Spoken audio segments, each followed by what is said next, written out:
Welcome back, welcome back, welcome back to another episode of the Black Bullion Show. We have a really great one today. Jim Rickards says there is a war on cash that is kicking into overdrive. Now, many of you are probably already aware that right now there is currently a move to digital currency. An actual physical cash has been written about in newspapers and has been discussed as being something of a relic of the past, and it should be relegated to the past, and we should be moving more to digital currency. Now, you know me, I like physical things, and there's nothing wrong with having anything allocated into the digital realm, but as I've said before, I like distribution of risk, and that comes in many forms, whether it's a bit in digital, there's a give and take there, or physical, there's a give and take there, but I like the distribution.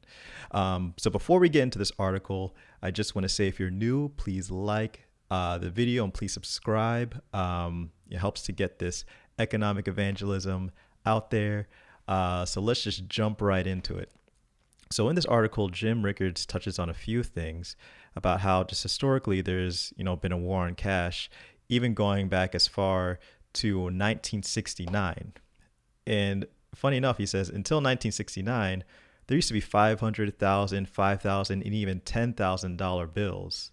So that got me kind of curious to see like what these things used to look like. So this is a little sidetrack on that. I just want to show you guys because I feel like you guys would be interested in seeing what these bills used to look like. So here's a $500 bill. If you guys know who this president is, put it in the comment section below. Well, actually, it has his name right there, so that's really not much of a hard guess there. Here's a $1,000 bill. All right, here's a $5,000 bill, and finally, here is a $10,000 bill. Now, this is insane. Like, just think about how, just imagine going up to like a car dealership and just rolling up with like a few, like three $10,000 bills and just like, yep, this is what I want. They'll probably look at you like you're crazy. Like, what are you doing? You're giving me this like counterfeit bill. And, of course, I find this pretty interesting being a millennial and having no clue, not really even seeing these things in real life, not even knowing that they existed. But obviously, there's no excuse for being ignorant. Don't care if you're a millennial, whatever. I should know these things. So, but hey, you learn something new every day, right? So, one of the main things that Jim Rickards touches on as far as wealth preservation in this article is how you can protect your wealth if this plan of, going into digital currency, keeping your money in digital currency and having, unfortunately, possibly negative nominal interest rates destroy your wealth. As we already know, the negative real interest rates do that kind of behind the scenes with inflation.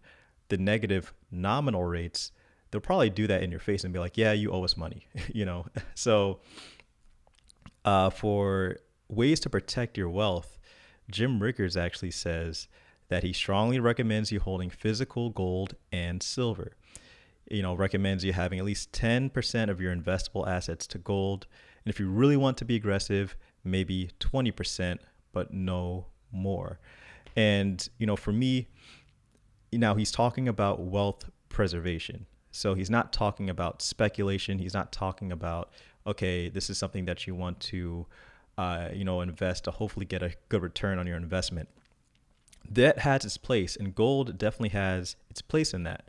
But as far as your actual money that you're holding on to for safety, then think about taking 10% or even 20% if you're feeling really insecure about what's happening right now, and put that into physical gold.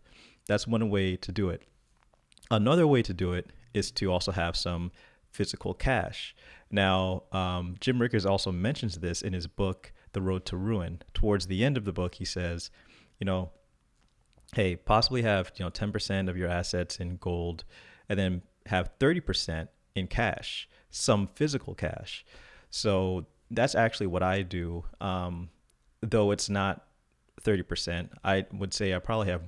I'm right now. I'm split between cash, gold, and silver. I don't have anything in equities right now. I used to back in the day, but I took it out when it wasn't really worth much. Yeah, I did get a penalty. This is when I first started working in the real world. Didn't really know what I was doing, and I took it out. And now that I know what I'm doing, I feel more confident in getting back into equities when I feel sure about equities, when signs look decent, and then I'll eventually take some capital and reinvest into the equities, but definitely not right now. So right now, it's I have cash that I'm holding on to, and I have gold and I have silver. And a portion of that gold and silver is for speculation. A portion of it is for wealth preservation. Now, again, I'm a millennial. I don't have much wealth. I was lucky enough to have paid off my debt, my student loan debt, actually, last year. So I have no debt, actually. So right now, I'm just kind of been stacking my emergency fund in case I get the boot from my job, and hopefully that doesn't happen. But that's another way they can protect your wealth. Try to keep your job, but also try to diversify your streams of income if you can. It's all about cash flow. If one source of your cash flow gets cut off, at least you have another source that's coming on the way that can kind of protect you a little bit. Um, but again, as far as wealth preservation, and this idea of getting rid of physical currency or money, to me that's just terrible as far as optionality is concerned, and I would never want to put all my eggs in one basket. um, Purely one of the main reasons is for optionality. So if that ever happens, I am definitely stacking more and more physical gold and silver. But let me know what you guys are planning on doing in the comment section below. Do you think you'll continue to add to your stack? Say, for example, if times are unfavorable to gold and silver, and we do live in this new world where there is digital currency, will you still continue to stack physical gold and silver? Let me know in the comment section below, because I like learning from you guys too. All right. Uh, Thanks again for watching. Please like the video. Please subscribe to the channel. It's Black Bullion.